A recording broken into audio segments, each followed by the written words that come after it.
sun's path.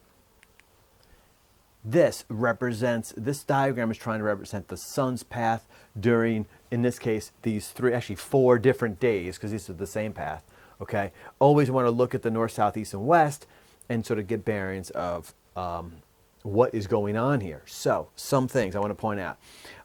These all represent sunrise locations. The sun always rises somewhere in the east, okay?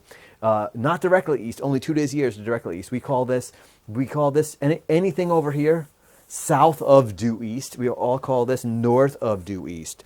And those are just those 3 days. So for instance, in mid-August, the sunrise would be somewhere around here, just to give you a sense of what this is showing. So understanding this is really important. This represents the horizon for that person. So recognize that too. And then these are sunset locations, because they always set somewhere towards the west. This would be sunset in the north of due west. And that is the phrase we use, north of due west. So hopefully that is just review for you. Now, this is where it gets challenging for kids. So this is the path in New York State. It really matters where you are, but in New York on December 21st, this gives you an idea of what the path is like. So it rises south of due east. It sets south of due west. The sunlight hours is 9 hours of sunlight, about 9 hours, okay? Because the sun appears to move along this path at 15 degrees every hour. The sun's movement along this path is the same all the time, because that's based on Earth's rotation. So the shorter the path is, the shorter the daylight hours, okay? And the angle of insolation at solar noon is 24 degrees above the horizon for that guy. It's kind of shown on here. Also, December 21st is the first day of winter. It's called the winter solstice. There's a lot here. You need to really know this and commit it to memory. You may need to watch this video a few times. And I want to point out the angle of insolation at solar noon on this day, 24 degrees above the horizon. You should know that as well. Sometimes you have to draw that in, okay? So that can be tricky if you don't know it. I hope you're finding this review helpful. For more videos, click the link in the description. On June 21st, this is the path on June 21st. So it's called the summer solstice. It's the first day of summer. It rises here, north of due east. The sun sets over here, north of due west.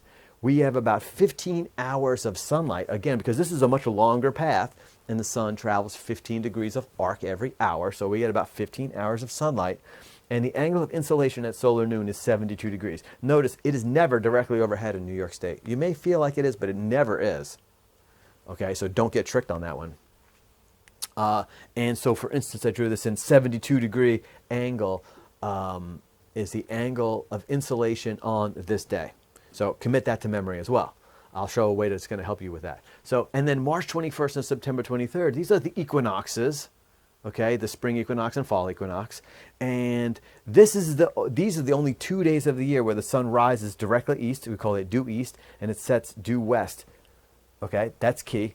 These sunlight hours, 12 hours. In equinoxes, equal amount of sunlight and darkness. Actually, the whole everywhere on Earth gets 12 hours.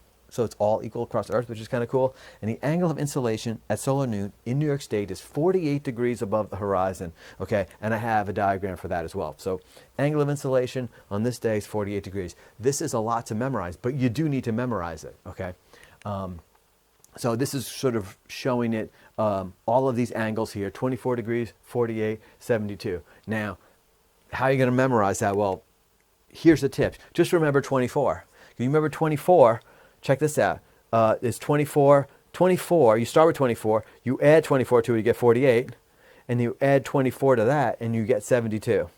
So that tip I found really helps students. So go through this again. Make sure you know it, because I can never guarantee anything, but there will be a question on this test. If there's not a question on the Regents exam, I'll eat my hat. Know it.